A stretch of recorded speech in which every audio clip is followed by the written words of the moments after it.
Gadis miskin ini diusir dari kampungnya setelah dituduh mencuri. Meski tak bersalah, tak ada satupun yang membelanya. Di tengah keterpurukan, ia diselamatkan oleh seorang pria dingin yang kelak mengubah segalanya. Pagi itu, langit tampak lebih kelabu dari biasanya, seolah turut menyimpan duka yang sebentar lagi akan meledak. Desa Karangjati, yang biasanya tenang dengan suara ayam dan obrolan warga di warung kopi, mendadak ramai bukan oleh kabar gembira, melainkan kegaduhan. Warga berkumpul di balai RT.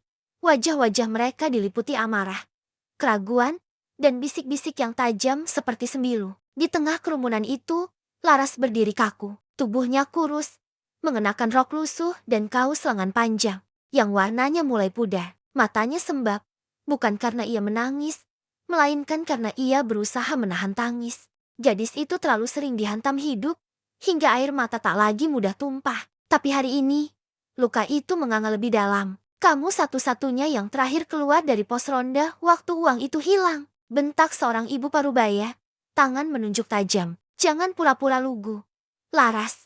Desa mereka baru saja mengadakan kerja bakti besar dan seluruh dana kas RT sejumlah Rp2.500.000 raib dari laci di balai warga. Hanya satu orang yang disebut melihat kotak itu terakhir kali. Laras, bukan bukti yang bicara, melainkan asumsi yang dibalut prasangka. Laras mencoba bicara. Suaranya kecil, terhimpit kebisingan. Aku nggak pernah ambil uang itu.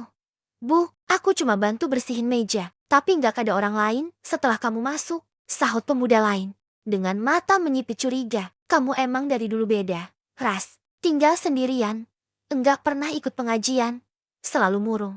Siapa tahu kamu butuh uang buat kabur dari desa. Kata-kata itu seperti cambuk yang mencabik-cabik harga diri. Laras bukan hanya dianggap pencuri, tapi juga dianggap tidak pantas tinggal di antara mereka. Padahal, selama ini ia bertahan hidup dengan menjual keripik buatan tangannya, menolak belas kasih tetangga, dan memilih bekerja ketimbang meminta-minta. Ibunya meninggal 5 tahun lalu karena komplikasi paru-paru, dan ayahnya lebih dulu pergi ketika Laras masih duduk di kelas 5 SD. Sejak saat itu, ia hidup sendirian di rumah rayot warisan orang tuanya, menolak dijadikan tanggungan siapapun. Tapi hari ini, semua pengorbanan dan integritasnya dihancurkan hanya dengan satu tuduhan. Ketua RT, Pak Sarto, lelaki tua yang biasanya adil dan tenang, berdiri di tengah-tengah.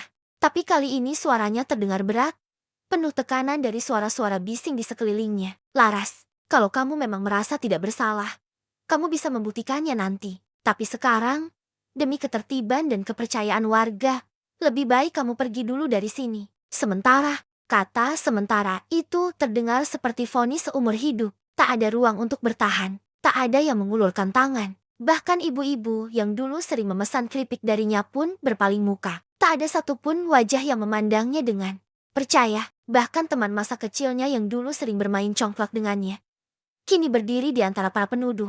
Langkah Laras terasa berat ketika ia kembali ke rumahnya. Ia tidak mengemasi banyak barang, hanya satu tas punggung berisi beberapa pakaian dan foto almarhum ibunya. Rumah kecil itu ditinggalkannya dengan tatapan terakhir, seolah ia mengucapkan selamat tinggal pada satu-satunya tempat yang menyimpan kenangan hangat. Ia menapaki jalan tanah yang basah selepas hujan malam. Tak ada tumpangan, tak ada pamit, tak ada yang peduli kemana ia akan pergi. Dunia mendadak jadi tempat yang amat luas dan sunyi. Di simpang jalan desa, ia berhenti sebentar, lalu duduk di pinggir jalan dengan tubuh menggigil.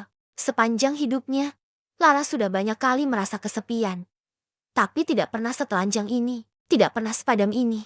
Ia hanya ingin hidup tenang. Ia tak butuh banyak, tapi dunia selalu punya cara menginjak orang yang tak punya kekuatan. Laras bukan hanya diusir, ia dibuang seperti sampah dari kehidupan yang bahkan tak pernah memberinya cukup ruang untuk tumbuh. Hari itu, Laras berjalan menuju kota, tak tahu akan kemana, tak tahu apa yang menantinya. Tapi ia tahu satu hal, ia tak akan mati di tempat di mana dirinya dibunuh oleh tuduhan yang tak pernah ia lakukan. Langit tetap kelabu, tapi angin yang bertiup membawa satu bisikan yang samar. Mungkin itu harapan, mungkin itu takdir yang sedang menyiapkan satu babak baru yang tak pernah Laras bayangkan akan mengubah seluruh hidupnya. Kota tak pernah tidur, katanya. Tapi bagi Laras, kota adalah mimpi buruk yang tak selesai-selesai. Ia datang bukan sebagai petualang yang penuh harapan, melainkan sebagai pelarian yang diusir dari hidupnya sendiri. Tidak ada sambutan, tidak ada tangan terbuka. Yang menyambutnya hanya debu jalanan, klakson bersahutan, dan dinginnya malam tanpa atap. Truk barang yang ditumpanginya berhenti mendadak di pinggir jalanan yang dipenuhi warung kaki lima. Sopirnya, pria berkumis yang sejak awal tak banyak bicara, hanya mengisyaratkan bahwa Laras harus turun di situ. Ia pun melompat turun dengan tubuh lunglai, membawa tas lusuh yang satu-satunya menyimpan sisa-sisa hidupnya yang lama. Jakarta, atau lebih tepatnya, pinggiran Jakarta, menerima Laras dengan keras. Ia mengendap-endap menyelinap di antara gang sempit dan tembok-tembok tinggi, mencoba mencari tempat yang sekadar cukup untuk duduk dan menarik napas. Di sebuah trotoar yang setengah hancur, Laras akhirnya mendudukkan diri. Punggungnya bersandar pada tembok toko yang sudah tutup. Hari menjelang malam, dan lampu-lampu jalan mulai menyala satu persatu. Hiruk-pikuk tak meredah, malah semakin menjadi. Ia lapar, tapi bukan rasa lapar yang biasa. Ini semacam kekosongan yang dalam, seperti lubang di perut yang terus membesar. Uang yang dibawanya hanya cukup untuk satu bungkus nasi kucing dan sebotol air mineral. Ia mengunyah pelan, menjaga setiap suapan seolah itu makanan terakhirnya. Malam menjelang larut, angin malam menyelinap masuk ke baju tipisnya, membuat tubuh Laras menggigil. Ia mencoba meringkuk di atas kardus bekas yang ia ambil dari tempat sampah, memeluk tas lusuhnya erat-erat. Setiap suara langkah kaki membuatnya terkejut. Kota ini tak ramah bagi yang lemah, apalagi perempuan muda sendirian di pinggir jalan. Sekitar pukul 2 dini hari, suara sepatu berdecit pelan mendekat. Dua pria dengan jaket hitam dan helm setengah terbuka menghampirinya. Laras pura-pura tidur, tapi napasnya tak bisa tenang. "Ses, ini cewek sendirian." "Loh," bisik salah satunya. Laras langsung bangkit berdiri, tubuhnya gemetar. "Maaf, saya nggak ganggu kok. Saya cuma numpang istirahat." "Tenang, siapa yang bilang kamu ganggu?" Suara itu menyeringai. Langkahnya makin dekat. "Mau cari tempat yang lebih enak? Kita bisa anterin." Laras mundur satu langkah, lalu satu langkah lagi. Tapi langkahnya tertahan oleh tembok di belakang. Perutnya mual, jantungnya berdetak cepat tak karuan. Salah satu dari mereka mulai mengulurkan tangan ke bahunya. Gerakan cepat, nafas tajam, mata lapar. Tepat ketika Laras hampir menjerit, suara mesin mobil menderu. Sebuah SUV hitam berhenti mendadak di sisi jalan. Pintu depan terbuka dengan cepat. Seorang pria keluar, tinggi, tegas. Setelan jasnya terlalu rapi untuk tempat seperti ini. Tapi wajahnya dingin dan tak berperasaan, lebih menakutkan dari malam itu sendiri. "Pergi," katanya datar. Kedua pria itu tertawa, menganggap enteng. "Tahu siapa kita?" "Bos, tahu." "Sampah." Satu detik kemudian, suara tonjokan membelah udara. Pria itu yang ternyata bukan cuma rapi, tapi juga cekatan menghantam satu dari mereka hingga jatuh. Yang satu lagi kabur terbirit-birit, meninggalkan temannya yang tersungkur sambil meringis. Laras terpaku, tangannya gemetar. Ia tak bisa berkata apa-apa. Pria itu berbalik, menatapnya. "Masuk ke mobil," ucapnya pendek. Laras hanya diam. "Kalau kau tetap di sini, mereka akan kembali. Mungkin bawa lebih banyak orang." Laras menelan ludah. Nalurinya ingin lari, tapi tubuhnya terlalu lelah. Akhirnya, ia mengangguk pelan dan melangkah masuk ke dalam SUV. Di dalam mobil, Laras memeluk tasnya. Tak berani bicara. Aroma mobil itu wangi tapi asing, seperti dunia yang tak bisa ia sentuh. Pria itu menyetir dengan fokus, tak menatapnya sama sekali. Hanya sekali ia berkata, "Aku akan menurunkanmu di tempat yang aman. Jangan salah paham. Aku cuma gak suka lihat orang diserang di jalanan." Laras mengangguk perlahan. Di sudut matanya, ada air yang hendak tumpah. Pria itu tak tahu bahwa dalam hidup Laras yang penuh luka, malam ini adalah pertama kalinya seseorang membelanya tanpa pamrih. Dan meskipun pria itu tampak dingin dan acuh, bagi Laras, ia lebih hangat dari semua warga desa yang dulu memanggilnya anak baik, tapi kemudian membuangnya seperti tak pernah berarti. Mereka berhenti di sebuah rumah tua berpagar tinggi. Seorang perempuan setengah baya, mengenakan dasar bersih dan sandal rumah, keluar dan menyambut dengan wajah kaget. "Mas Arvino, ini siapa?" "Dia akan tinggal di sini sementara. Dia butuh tempat aman," ucap pria itu Arvino tanpa basa-basi. "Baik, Mas."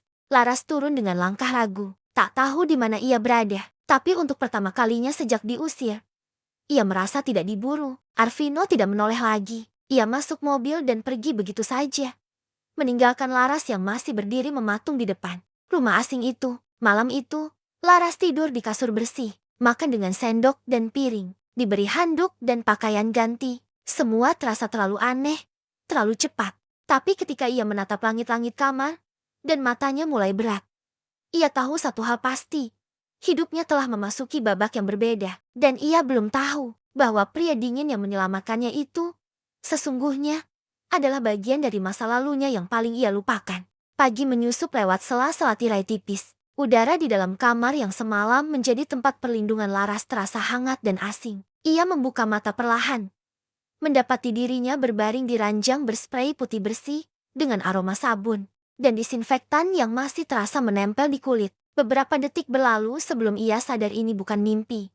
Ia benar-benar tak lagi tidur di emperan toko. Tak lagi mendekap tubuh di balik kardus. Namanya Laras, gadis miskin dari desa yang sudah diusir seperti sampah.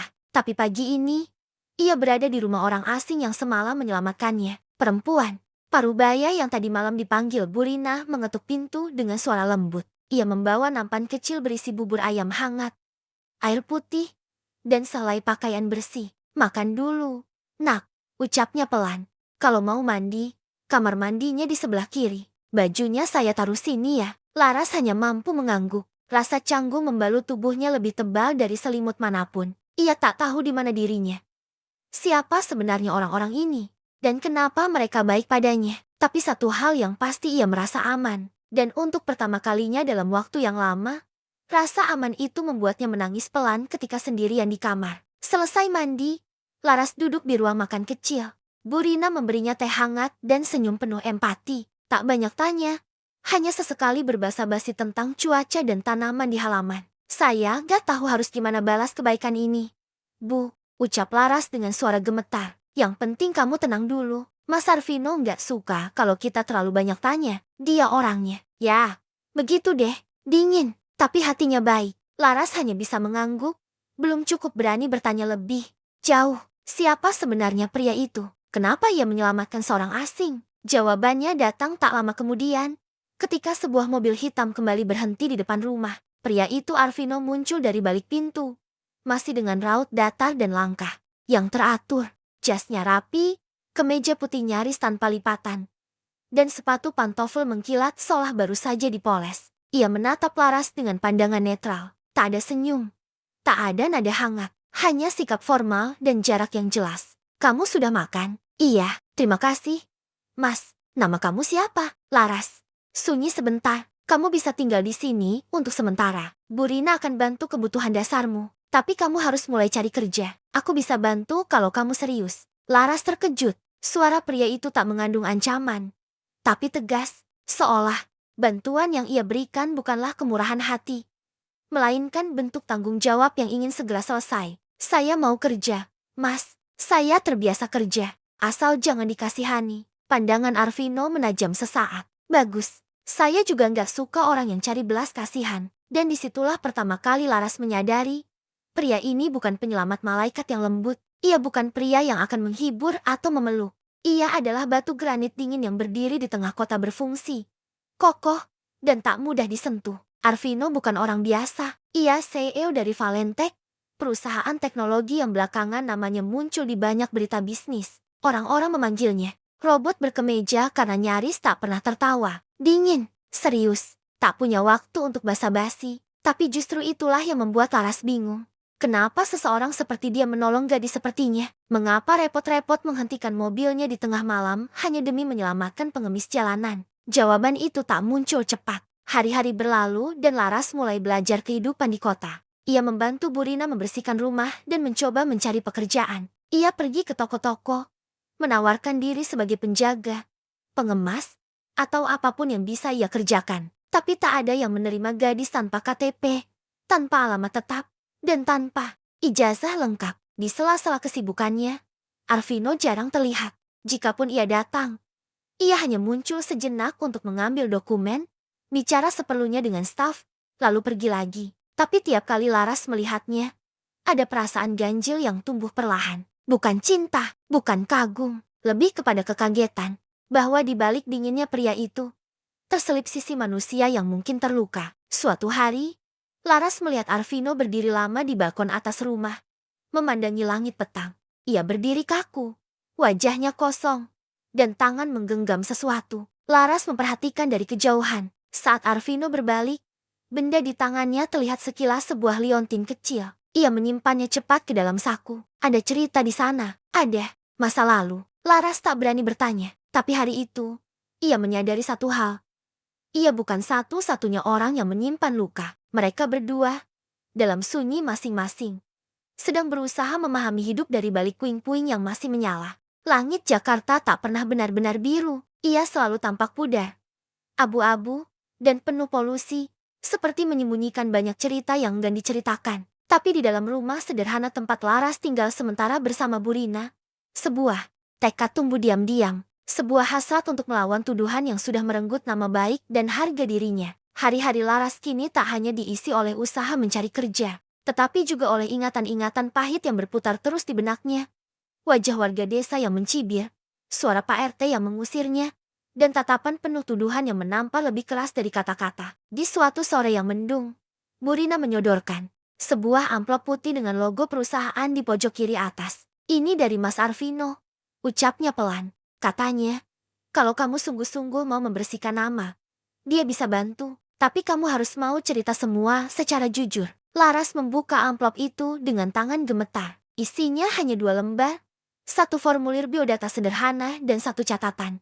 Tulisan tangan yang ringkas tapi penuh makna. Tak ada yang lebih mahal daripada kehormatan yang dirampas. Tapi tidak semua orang punya keberanian untuk mengambilnya kembali. Kalau kamu berani, aku akan dukung. Kalimat itu pendek, tapi bagi Laras, seperti api kecil yang mulai menjilat ujung hatinya yang beku. Ia menggenggam kertas itu kuat-kuat, lalu mengangguk pelan kepada Burina. Saya mau, Bu, saya mau buktikan saya nggak bersalah. Dan sejak hari itu, hidup Laras mulai bergeser arah. Ia tak lagi sekadar bertahan, tetapi mulai berjalan. Awalnya, perlahan, tapi pasti. Arvino mengutus salah satu staf kepercayaannya, Reza.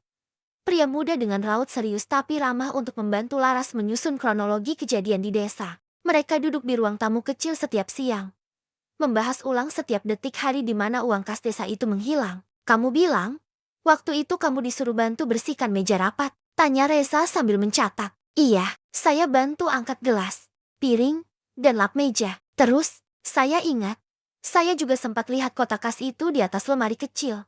Tapi saya nggak pernah buka. Setelah kamu, siapa lagi yang masuk ruangan itu? Nggak ada. Setidaknya nggak yang saya lihat langsung. Tapi jendela belakang ruangan itu sering kebuka. Kuncinya rusak.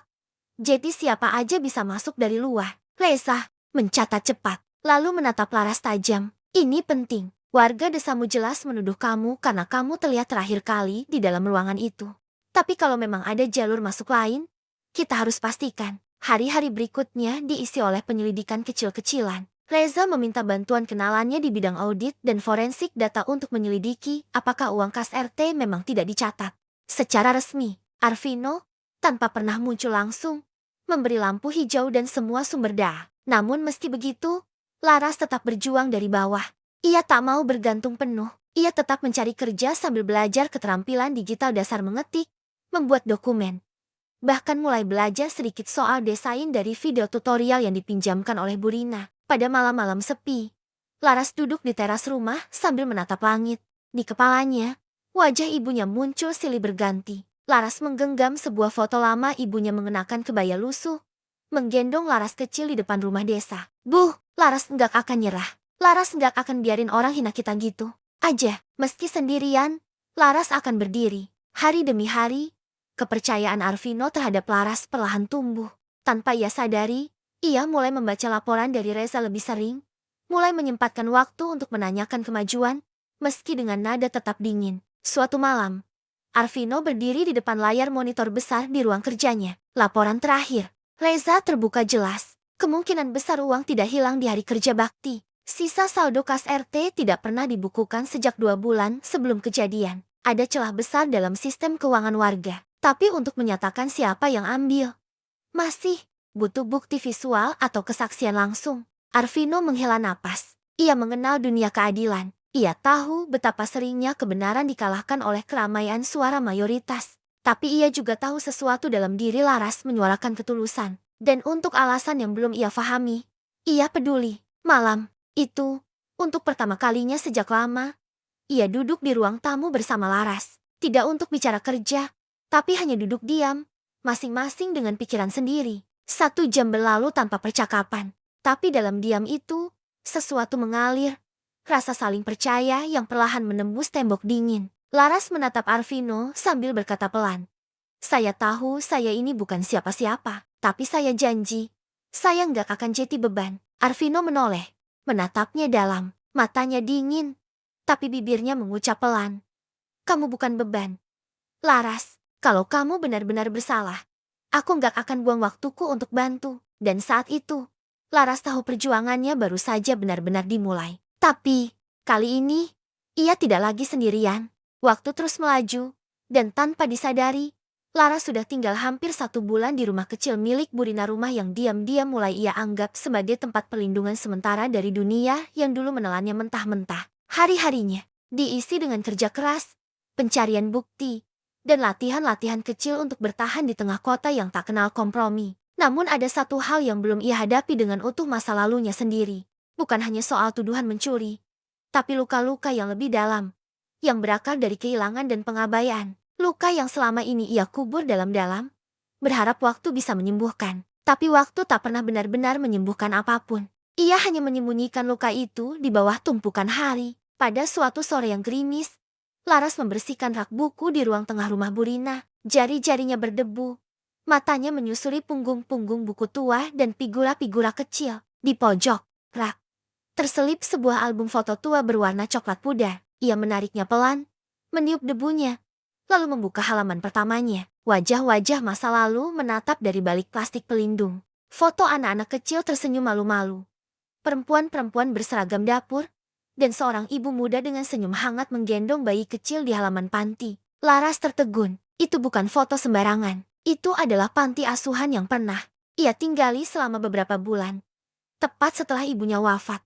Sebelum akhirnya ia dijemput oleh pamannya dan dibawa ke desa Karangjati. Ia menatap satu foto lebih lama. Ada 2 anak kecil, seorang anak laki-laki kira-kira usia 5 tahun dan bayi perempuan di pangkuannya. Si bayi mengenakan gelang kain berwarna biru pudar, dengan manik-manik kecil berbentuk huruf. Di bawah foto tertulis, "Reno dan Laras, sebelum kebakaran panti." Foto terakhir sebelum pemisahan. Jantung Laras berdebar. Laras, itu dirinya. Ia menggigit bibir, lalu menutup album perlahan. Kepalanya pening, seperti diseret kembali ke lorong waktu. Ia ingat panti itu, ingat beberapa wajah samar, tapi tak pernah benar-benar tahu mengapa ia di sana, siapa yang membawanya, dan kemana perginya anak-anak lainnya setelah panti itu terbakar dan pemerintah mengevakuasi mereka ke berbagai daerah. Malamnya, Laras duduk lama di depan cermin kamar, memandangi gelang kain yang masih ia simpan. Gelang biru tua itu kusam, manik-maniknya tinggal 3. Lebar, A, dan R. Ia tak pernah tahu maknanya dulu, tapi sekarang semuanya mulai masuk akal. Di sisi lain kota, Arvino sedang duduk di ruang kerjanya, memandangi liontin kecil yang sudah lama ia simpan di saku jasnya. Liontin itu warisan ibunya, dan di dalamnya terdapat foto anak kecil dengan nama yang terukir kecil di sisi belakang. Larasati, seorang adik yang hilang saat kebakaran panti belasan tahun lalu. Arvino, atau dulu dikenal sebagai Reno, kehilangan adiknya ketika kebakaran melanda panti tempat mereka dititipkan setelah orang tua mereka wafat dalam kecelakaan mobil. Saat itu, semua anak dievakuasi dengan terburu-buru. Dalam kekacauan dan ketidakjelasan, Reno kecil dipisahkan dari adiknya, dan karena usianya yang masih muda, ia hanya mampu memberi sedikit informasi. Ia diadopsi oleh keluarga lain, tumbuh dalam pendidikan keras, dan perlahan kehilangan jejak keluarganya yang dulu. Meski keluarganya kemudian tumbuh kaya dan mendirikan perusahaan besar, Arvino tak pernah benar-benar melupakan masa kecilnya yang hilang. Ia menyimpan liontin itu sebagai satu-satunya pengingat bahwa ada seseorang di luar sana, seorang adik yang mungkin masih hidup, tapi tak pernah ia temukan. Dan kini, tanpa mereka sadari, mereka duduk di 2 ruang yang berbeda, merenungkan kenangan yang sama. Esok harinya, Reza kembali membawa laporan lanjutan. Ia membawa bukti foto yang menunjukkan jejak manipulasi keuangan kas RT Desa Karangjati. Salah satu pengurus telah mengambil sebagian dana untuk kepentingan pribadi dan menggunakan momen gotong royong sebagai kedok untuk mengalihkan perhatian. Tapi yang menarik, Reza juga menyelidiki data lama tentang Laras, termasuk asal-usulnya sebelum masuk desa. Ia menyerahkan map berisi dokumen ke Arvino. Ada satu hal yang saya rasa perlu Mas lihat. Data dari panti asuhan lama. Nama lengkap gadis itu, Larasati Wulandari. Mas, nama adik kandung Mas yang hilang juga Larasati. Arvino terdiam. Dunia di sekelilingnya seperti berhenti berputar. Ini, kebetulan, gumamnya. Reza menggeleng. Pelan. Dan ini, ia menunjukkan foto lama dari panti. Dua anak kecil, laki-laki dan bayi, dengan nama Reno dan Laras. Arvino menjatuhkan punggung ke kursi. Kepalanya bergemuruh. Hatinya berdegup keras. Bukan hanya karena kemungkinan itu begitu nyata, tapi karena perasaan yang selama ini tumbuh dalam dirinya terhadap Laras, perasaan perlindungan, kedekatan emosional, dan rasa tanggung jawab ternyata bukan datang dari simpati biasa. Itu adalah panggilan darah. Tapi ia belum siap mengatakan apapun. Belum. Ia harus yakin, harus pasti. Di malam yang sama, Laras duduk di depan jendela kamarnya, menatap bintang yang hampir tak terlihat dari balik asap kota. Ia menggenggam gelang biru di tangannya. Sementara sebuah pertanyaan berputar di benaknya. Siapa aku sebenarnya? Dan jawaban dari pertanyaan itu tinggal menunggu waktu. Udara pagi di Jakarta itu dingin. Meskipun matahari sudah menyembul dari balik gedung-gedung tinggi, Laras berdiri di depan cermin kecil di kamar Burina, mengenakan blus sederhana warna krem yang sudah mulai memudar warnanya. Wajahnya terlihat lebih dewasa dibanding sebulan lalu, bukan karena usia, tapi karena luka yang tak terlihat, beban yang tak diucapkan, dan kebenaran yang mulai membayanginya seperti kabut. Ia sudah menerima kenyataan bahwa jalan menuju pembuktian dirinya tak mudah. Namun pagi itu, ia merasa ada sesuatu yang jauh lebih besar sedang menunggunya. Entah kenapa, hatinya berdebar sejak semalam. Seperti akan terjadi sesuatu yang mengubah jalan hidupnya sekali lagi. Di sisi lain kota, Arvino duduk di ruang kerja pribadinya. Dokumen hasil investigasi Reza bertebaran di meja. Foto-foto masa kecil, laporan dari panti, dan selembar catatan kecil yang tampak seperti daftar anak-anak korban kebakaran panti belasan tahun lalu. Nama Larasati Wulandari tertera di sana, dicoret dengan tinta merah, bertuliskan hilang. Ia mengusap wajahnya. Logika seorang CEO yang selama ini mendikte keputusan hidupnya, kini diganggu oleh sesuatu yang tak bisa dijelaskan dengan data. Naluri. Ia mencoba mengingat ulang sikap Laras, tatapan matanya, caranya merespons kesedihan, kesendirian, dan keberanian menahan malu atas fitnah yang tak ia buat. Semua itu mengingatkan Arvino pada seseorang yang dulu pernah ia lindungi dengan segenap jiwa.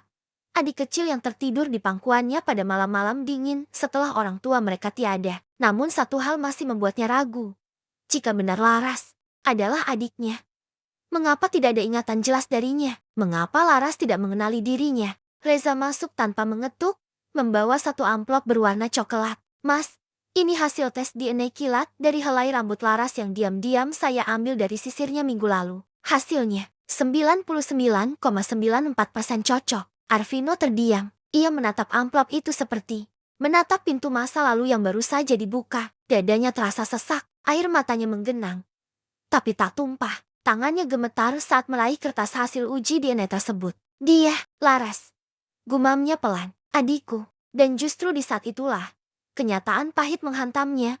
Selama ini, ia membiarkan Laras tinggal di rumah kecil, hidup dengan seadanya, menjalani hari-hari sebagai perempuan miskin yang ditindas dunia. Ia, sang kakak, malah sibuk mengejar ambisi, membangun kerajaan bisnis, tanpa tahu bahwa darah dagingnya sendiri sedang bertahan hidup di sudut kota yang penuh luka. Namun Arvino tahu, ia tak bisa serta-merta menghampiri Laras dan berkata, "Aku kakakmu." Tidak.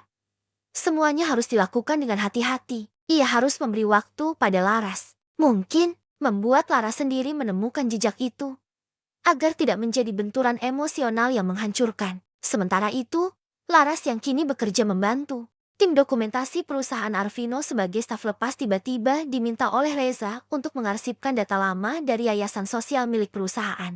Ia membuka folder demi folder digital, hingga matanya terhenti pada satu file bernama Kebakaran Panti Kasih Ibu ke 2009. Hatinya bergetar, tangannya gemetar saat mengeklik file tersebut. Di sana, terpampang laporan panjang. Ia membaca perlahan nama-nama korban, proses evakuasi, dan sebuah foto yang membuat napasnya tercekat. Itu adalah foto anak laki-laki kecil memeluk bayi dengan gelang biru. Di bawah foto itu tertulis, anak-anak terakhir yang dievakuasi dari area belakang panti sebelum api melahap bangunan utama. Laras menatap foto itu dalam-dalam. Ia menyentuh layarnya. Tiba-tiba, potongan-potongan ingatan menghantam kepalanya. Suara tangisan, panggilan Reno, Reno, dan bau asap menyengat yang membuatnya batuk-batuk. Ia ingat, ia pernah berada di tempat itu. Ia adalah bayi dalam foto itu. Ia mengenakan gelang biru, dan anak laki-laki itu adalah kakaknya. Tidak mungkin, bisiknya, matanya panas. Jantungnya berdegup cepat. Ia menatap layar sekali lagi, lalu bangkit berdiri. Sore itu, Laras memberanikan diri menemui Arvino di kantor pusat. Ia membawa printout foto itu. Wajahnya tegas, meski kakinya gemetar. Maaf, Pak. Saya tahu ini mungkin aneh, tapi saya butuh penjelasan. Ini saya, dan ini. Ia mengacungkan foto. Arvino memandangi foto itu perlahan, lalu berdiri. Ia mendekati Laras. Matanya menatap lurus ke arah mata gadis itu. Laras, kamu tahu siapa bayi itu? Laras mengangguk pelan. Saya, Arvino menatapnya lama. Dan anak laki-laki itu, namanya Reno. Laras menelan ludah.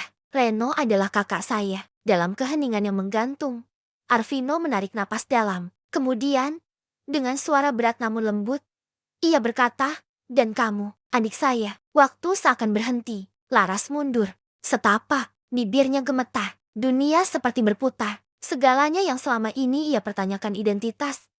Kehilangan, rasa aneh yang tak bisa ia jelaskan ketika berada dekat dengan Arvino semuanya tersambung seperti potongan puzzle yang akhirnya lengkap. Ia menangis. Arvino pun memeluknya. Untuk pertama kalinya dalam belasan tahun, dua saudara kandung yang terpisah oleh tragedi akhirnya bersatu kembali. Namun di tengah haru itu, mereka belum tahu bahwa badai baru sedang mengintai dari arah yang berbeda. Kebahagiaan.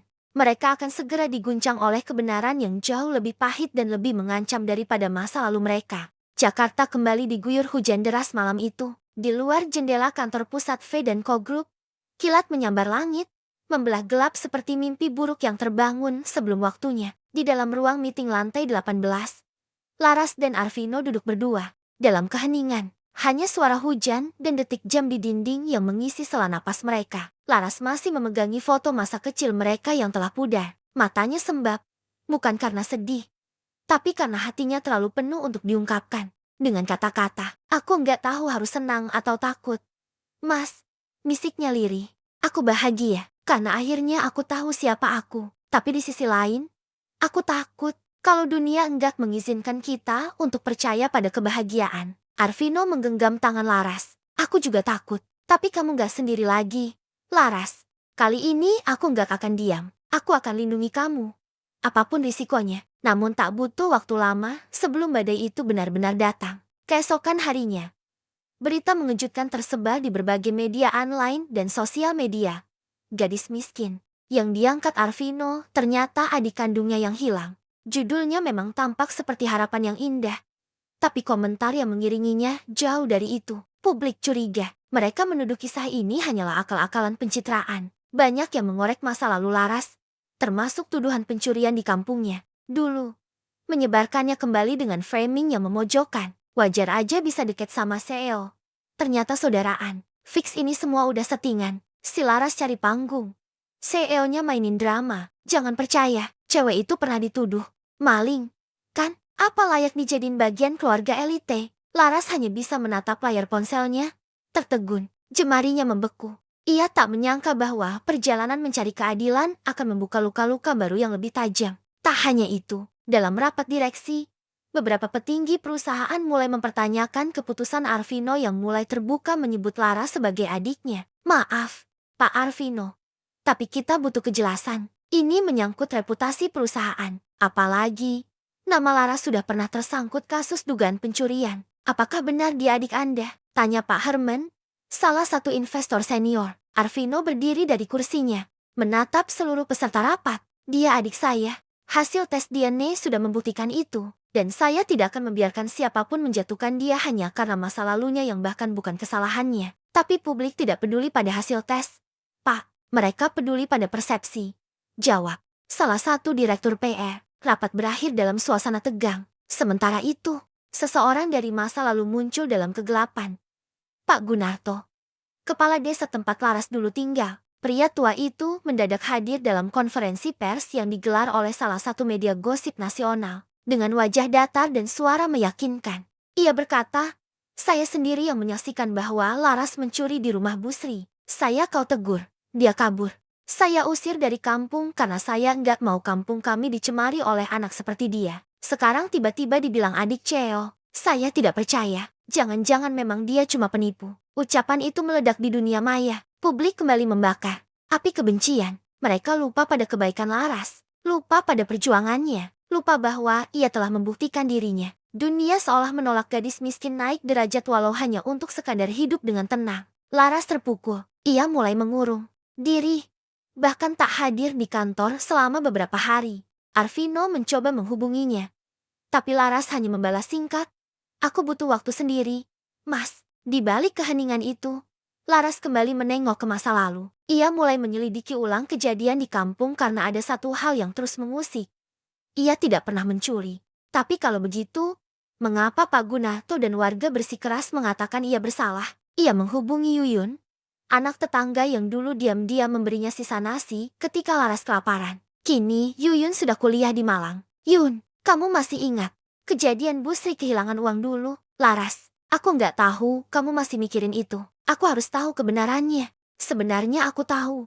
Ras, tapi aku takut waktu itu. Aku lihat sendiri yang ngambil uang Bu Sri bukan kamu, tapi cucunya, namanya Niko. Tapi Bu Sri tutup mulut karena nggak mau aib keluarga tersebar. Jadi kamu yang dikorbankan. Hening, dada Laras seperti ditusuk sembilu. Selama ini, ia memikul beban yang bukan miliknya. Namun sekarang ia tahu, kebenaran harus diperjuangkan. Malam itu juga, Laras menuliskan sebuah surat kepada Arvino. Isinya singkat. Mas Reno, aku tahu sekarang apa yang sebenarnya terjadi. Dan aku tahu apa yang harus aku lakukan. Bukan untuk membuktikan siapa aku di mata dunia, tapi untuk menyembuhkan luka yang selama ini kupendam. Aku akan pulang, bukan untuk melarikan diri, tapi untuk berdiri. Tunggu aku kembali, Laras. Mentari pagi menyinari jalanan sempit yang dulu akrab bagi langkah kaki kecil Laras. Jalur tanah berbatu itu masih sama berdebu saat kemarau, becek saat hujan. Tidak banyak yang berubah di desa Ngawi itu. Kecuali satu hal. Kini Laras kembali, bukan sebagai gadis yang lari dari tuduhan, tapi sebagai perempuan yang memilih untuk tidak terus lari dari masa lalu. Langkahnya mantap, rambut panjangnya tergerai, wajahnya tak lagi menyembunyikan luka. Ia mengenakan kemeja putih bersih, celana, kain sederhana, dan sepasang sepatu flat yang ringan. Ia membawa satu tas cincin berisi dokumen, dan secarik tekad yang tak bisa diukur dengan apapun.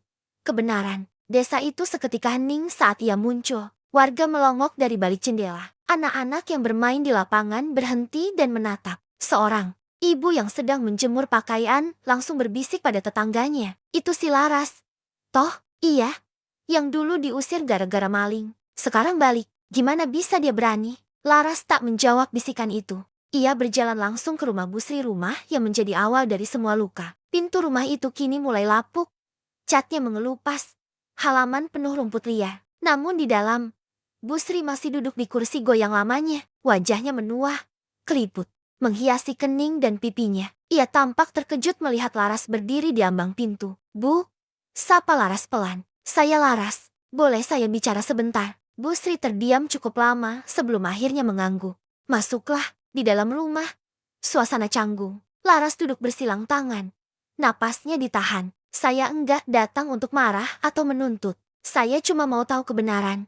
Bu, soal kejadian 8 tahun lalu, uang yang hilang, saya tahu saya tidak mencurinya, dan saya juga tahu siapa yang sebenarnya melakukannya. Wajah Bu Sri menegang. Niko cucu ibu, kan? Dia yang mengambil uang itu. Yuyun melihatnya, tapi karena dia keluarga ibu, saya yang dikorbankan. Saya cuma mau dengar dari ibu, satu kalimat saja. Saya tidak bersalah. Bu Sri memejamkan mata. Ada getah di bibirnya, tangannya mengepal, lalu lemas. Kamu memang tidak mencuri, Laras. Kata itu meluncur begitu lirih, tapi mengguncang seluruh tubuh Laras. 8 tahun penantian, 8 tahun rasa malu, 8 tahun luka batin, semuanya luruh dalam satu kalimat itu. Laras menangis, tapi bukan karena sedih, melainkan karena beban itu akhirnya terangkat. Apa ibu pernah menyesal membiarkan saya diusir? Tanya Laras dengan suara bergetar. Bu Sri terdiam cukup lama sebelum menjawab. Setiap malam. Tapi waktu itu saya takut aib keluarga saya terbongkar. Saya pilih menyelamatkan cucu saya, dan biarkan kamu jadi tumbalnya. Tapi sekarang Saya sadar, yang saya lindungi bukan kebenaran. Saya cuma menanam rasa bersalah yang makin besar. Setiap hari, Laras bangkit dari kursinya, menunduk hormat. Terima kasih, Bu, itu saja cukup. Namun perjalanannya belum selesai. Ia lalu mendatangi balai desa, meminta izin bicara di hadapan warga. Kepala desa yang baru, Pak Suryo, memberikan waktu 15 menit dalam forum diskusi desa malam itu, di tengah ruangan sederhana yang penuh kursi plastik dan lampu redup. Laras berdiri, warga berkumpul.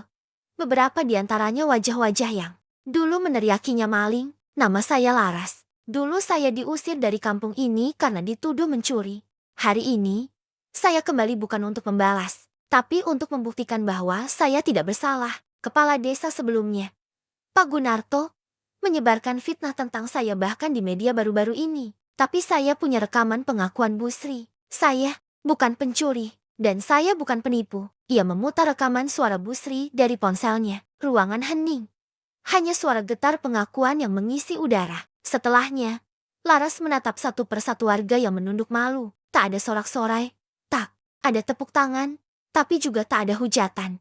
Hanya keheningan panjang sebuah pengakuan kolektif bahwa mereka telah ikut menyalakan api pengusiran tanpa tahu apa yang sebenarnya terjadi. Pak Suryo bangkit dari tempat duduknya. Laras, sebagai kepala desa yang baru, saya meminta maaf atas ketidakadilan yang pernah kamu alami. Dan saya undang kamu untuk datang ke peringatan desa minggu depan. Sebagai tamu kehormatan. Air mata Laras tak bisa dibendung. Di perjalanan pulang malam itu, Laras menatap bintang-bintang yang kini bersinar jernih tanpa mendung. Ia mengirim pesan ke Arvino.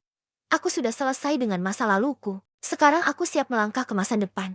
Mas, terima kasih karena sudah jadi cahaya yang membawaku kembali melihat siapa diriku. Dan siapa kamu sesungguhnya buatku.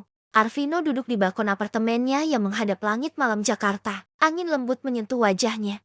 Tetapi pikirannya jauh lebih keras dari udara yang berembus. Ia menatap layar ponselnya yang masih menampilkan pesan terakhir dari Laras. Kata-katanya sederhana, tapi ada satu kalimat yang mengendap. Siapa kamu sesungguhnya buatku?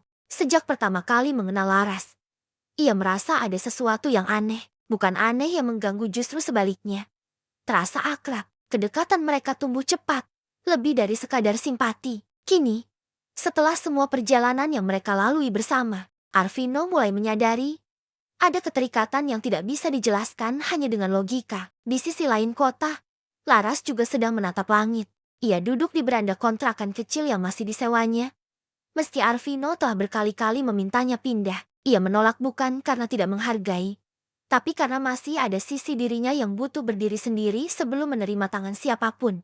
Bahkan Arvino, tapi malam itu berbeda. Ia memikirkan pria itu lebih lama dari biasanya, tentang bagaimana caranya Arvino bicara. Tersenyum, menatap, ada rasa nyaman yang lebih dalam dari cinta. Ada getar yang seolah sudah pernah ia rasakan entah di mana. Keesokan harinya, mereka bertemu di rumah Arvino. Untuk pertama kalinya, Laras berani masuk ke bagian rumah yang selama ini terkunci. Ruang kerja pribadi Arvino yang penuh berkas-berkas keluarga, sertifikat, dan kotak-kotak kayu tua peninggalan ayahnya. Maaf, ruang ini berantakan, ujar Arvino sambil membuka tirai yang menghalangi cahaya. Berantakan itu normal, yang penting bukan disembunyikan, balas Laras sambil tersenyum. Arvino menatap Laras sebentar sebelum mengangguk, lalu mengambil salah satu kotak tua dan membuka isinya. Di dalamnya terdapat album foto keluarga. Kamu tahu, katanya pelan, waktu kecil aku punya adik perempuan, tapi dia hilang dalam kecelakaan kapal saat kami berlibur di Sulawesi. Aku masih ingat, umurnya 5 tahun. Namanya Larissa. Laras langsung membeku. Larissa, bisiknya. Nama kecilku Larissa. Tapi setelah tinggal di panti, aku pakai nama Laras. Mereka saling menatap. Dunia seolah berhenti. Ini kamu. Arvino menunjukkan foto kecil seorang anak perempuan berambut keriting, mengenakan gaun kuning. Di belakang foto itu tertulis tangan ibunya. Larissa umur 5 tahun. Liburan terakhir di Makassar. Laras mengambil foto itu dengan tangan gemetar. Air matanya langsung mengalir. Aku punya foto ini juga. Di dompet lama yang diselamatkan Bu Asih di panti dulu. Tapi fotonya setengah gosong. Aku kira itu cuma gambar dari masa kecil yang gak penting. Mereka saling menatap. Tubuh mereka menggigil bukan karena dingin, tapi karena kenyataan yang tidak terbayangkan. Kakakku. Laras hampir tidak percaya pada suara sendiri. Arvino mundur satu langkah, menutup mulutnya, lalu memeluk Laras erat-erat. Kamu adikku, Larissa. Tuhan, pelukan itu adalah pelukan kehilangan bertahun-tahun yang akhirnya pulang. Tangis, mereka pecah. Bukan karena sedih, tapi karena seluruh dunia yang selama ini terasa hampa akhirnya punya bentuk. Mereka bukan kekasih. Mereka adalah keluarga terpisah oleh tragedi. Dipertemukan oleh luka yang saling menyembuhkan. Malam itu, mereka duduk berdampingan di ruang kerja itu hingga larut. Tak ada percakapan yang panjang, hanya diam yang dipenuhi makna. Arvino menyalakan lagu lawas yang sering diputar ibunya saat mereka kecil. Laras mengenalnya dan ikut bersenandung lirih. Hubungan mereka berubah seketika. Cinta itu bukan hilang, tapi berubah wujud.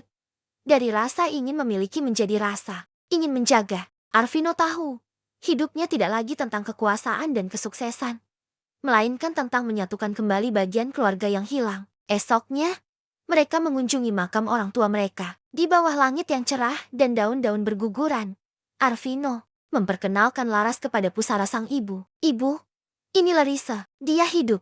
Bu, dan dia kembali. Laras menyentuh batu nisan itu dengan lembut, lalu tersenyum sambil menangis. Aku pulang. Bu, aku pulang. Langit pagi di kampung itu masih sama seperti dulu, biru lembut dengan kabut tipis yang menggantung di antara bukit. Burung-burung gereja berkicau di atas atap-atap rumah warga yang mulai lapuk oleh waktu. Di balik gapura kecil bertuliskan Dusun Sukasari. Sepasang mata memandangi jalanan tanah yang pernah menjadi saksi luka dan kini akan menjadi saksi pengampunan. Laras berdiri di sana, mengenakan gamis sederhana berwarna krem. Wajahnya tenang, rambutnya dikunci rapi, dan langkahnya mantap. Di sampingnya, Arvino berjalan tanpa jas mahalnya. Ia hanya memakai kemeja putih dan celana kain gelap, seseorang yang tampak biasa, tapi memiliki makna luar biasa dalam hidup Laras. Mereka datang bukan untuk membuktikan kekuasaan. Mereka datang untuk menyelesaikan satu bab hidup yang dulu dipaksa tutup dengan penuh luka. Langkah kaki mereka menarik perhatian warga. Satu persatu pintu rumah terbuka. Wajah-wajah lama muncul, ada yang terkejut, ada yang malu, ada pula yang menggertakkan gigi, masih menyimpan prasangka. Tapi Laras tak gentar. Di balai desa, mereka diterima oleh Pak Lurah dan beberapa tokoh masyarakat. Semuanya diam saat Laras berdiri di depan, membawa map berisi dokumen hukum dan rekaman CCTV lama, bukti yang sudah dibantu dikumpulkan oleh jaringan hukum milik Arvino. Ia buka semua, tanpa dendam, tanpa nada tinggi, hanya suara pelan, tapi tegas. Saya bukan pencuri. Saya tidak pernah mencuri kalung milik Buati. Saat kejadian itu, saya sedang mengantar pesanan ke rumah Pak Wanto. CCTV tetangga yang direkam sembunyi-sembunyi waktu itu sudah menyelamatkan saya. Yang mengambil kalung itu ternyata anak dari Buati sendiri. Dan ia telah mengaku di hadapan polisi. Bahkan meminta maaf secara tertulis. Terdengar helaan napas berat dari beberapa orang. Ada yang menunduk, ada yang menatap kosong ke lantai. Saya datang bukan untuk membalas. Saya datang untuk memaafkan dan menyembuhkan diri saya sendiri. Saya ingin berdiri di kampung ini dengan kepala tegak. Bukan karena saya ingin dianggap hebat, tapi karena saya ingin diri saya kembali utuh. Laras berhenti sejenak. Matanya menatap sekeliling. Saya bukan siapa-siapa, tapi saya punya satu hal yang dulu tidak saya sadari. Harga diri. Dan hari ini, saya ingin mengambilnya kembali. Beberapa detik hening, lalu perlahan, suara tepuk tangan terdengar dari Pak Lurah, lalu disusul Bu Sumarni, mantan tetangganya yang dulu paling galak. Lalu satu demi satu orang ikut bertepuk tangan, hingga ruang itu dipenuhi oleh bunyi yang tak sekadar aplaus. Itu adalah bunyi pengakuan, bunyi penyesalan, bunyi penerimaan. Di luar balai desa, anak-anak kecil mulai berlari mengikuti langkah Laras. Ia tersenyum pada mereka, lalu duduk di bangku bambu depan rumah kosong milik orang tuanya dulu. Rumah itu akan ia renovasi. Ia ingin tinggal kembali di sini, setidaknya sesekali, bukan untuk bernostalgia, tapi untuk membangun hal baru. Arvino menghampiri, membawa 2 gelas teh panas. Aku sudah kirim tukang buat mulai bersihin rumah ini. Minggu depan bisa direnovasi, ujarnya sambil duduk. Terima kasih, jawab Laras, lalu menatap kakaknya dalam-dalam. Aku nggak tahu bagaimana hidupku kalau nggak ketemu kamu. Dan aku nggak tahu siapa aku sebenarnya kalau nggak ketemu kamu juga. Mereka tertawa pelan. Aku tetap akan tinggal di Jakarta. Aku masih punya mimpi. Tapi tempat ini akan selalu jadi rumah, ucap Laras sambil menatap sawah yang mulai menguning. Arvino mengangguk. Dan kamu selalu punya rumah lain bersamaku. Di bawah langit sore yang mulai berubah jingga, dua saudara itu duduk berdampingan tanpa kata, tapi penuh makna. Mereka tidak saling memiliki, tapi saling melengkapi. Tidak ada lagi rasa takut, tidak ada lagi prasangka. Hanya ada ketenangan karena luka telah diberi ruang untuk sembuh. Dan untuk pertama kalinya sejak bertahun-tahun lalu, Laras akhirnya bisa berkata dalam hati, aku sudah pulang, ke diriku sendiri, ke keluargaku, ke tempat di mana aku akhirnya dimengerti.